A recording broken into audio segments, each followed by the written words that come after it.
expresses their dissatisfaction generally with the state of the nation.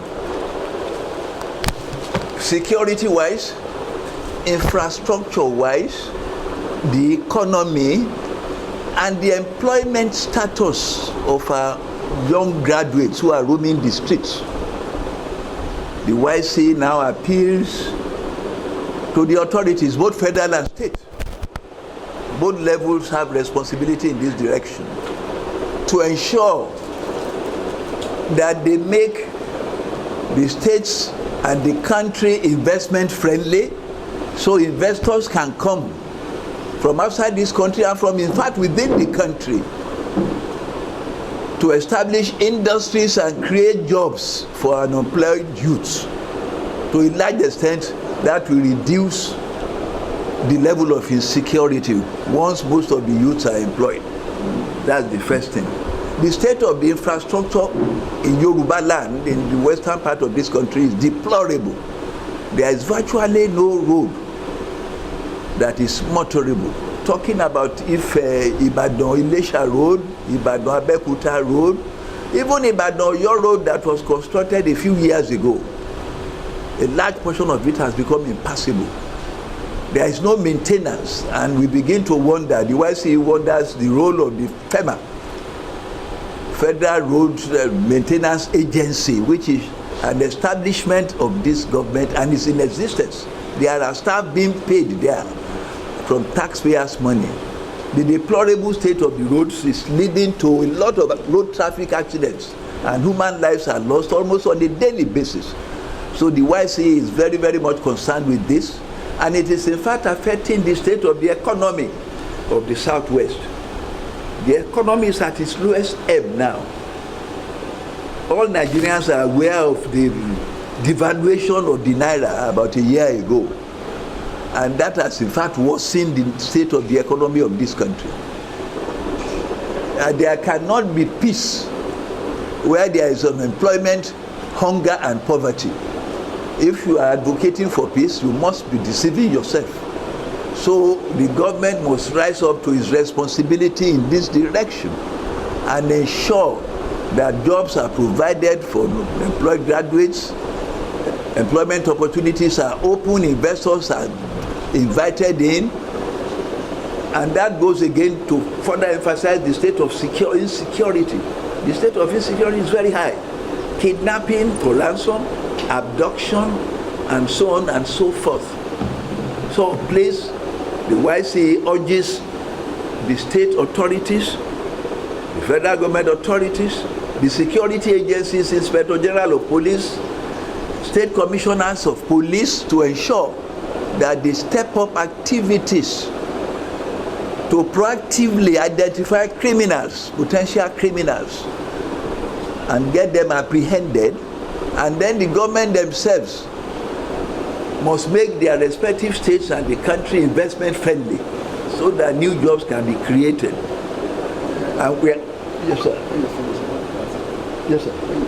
Yes, sir. Okay. Yes. So these are the positions, these are our situations today, the positions we have arrived at. Let me look at... Now we talked about level of indebtedness. The YCE is alarmed by the increasing rate of loans, taken by federal government. Yes, we are not worried that loans are taken, provided they are judiciously expended on factors that can boost our economy and that will make repayment easy. But these debts are accumulating, and we are not seeing evidence of wise disbursement. Not in the West. At least in the Southwest, in the Yoruba nation. We cannot see the evidence of disbursement here. Our infrastructure is horrible. Power situation is nothing to talk home about. There is high level of unemployment. So we begin to ask, what are these loans used for?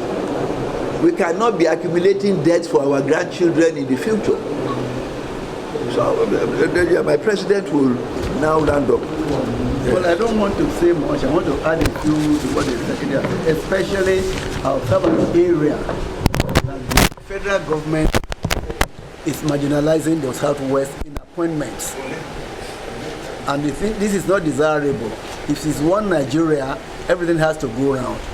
In those days, when any ministry is top heavy with Westerners, they purge them and put Northerners there. This is the reverse now.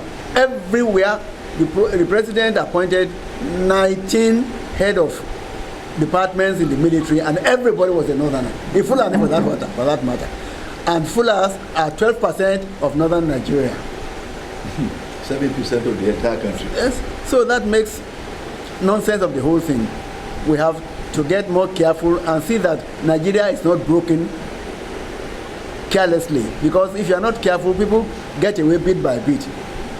And if I had my way, I would say the West should get out of Nigeria, but that's the last resort.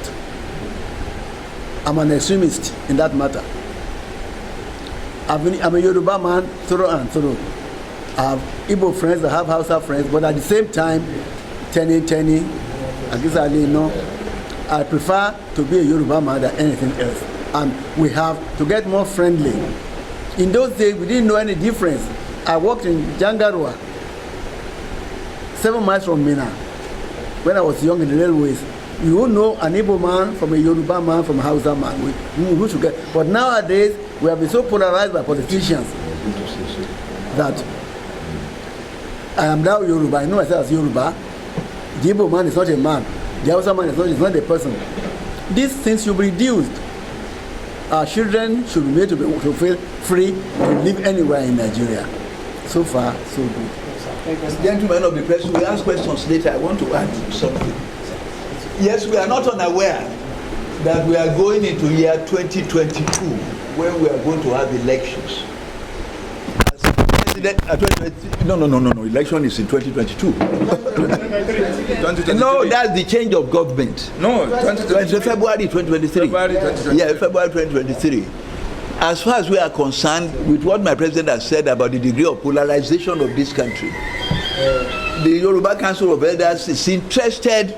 Whoever wants to aspire to lead this country must be a Nigerian first and foremost. He must have competence, character, capacity, and track records of performance. At our level here, we have gone beyond the tribalism or parochial interests. We are much more interested in the good of this country. And the situation has deteriorated, as my president has said. Even when you are talking in terms of federal appointments, he has given indices. But the infrastructure in the Southwest is most deplorable. So we want a true Nigerian, wherever he comes from. But he must have competence, character, capacity, and track record of performance wherever he must have acted or served before. That is what we want to emphasize. Yes. Sir. So you can ask questions. Sir, as we are talking now. Your name.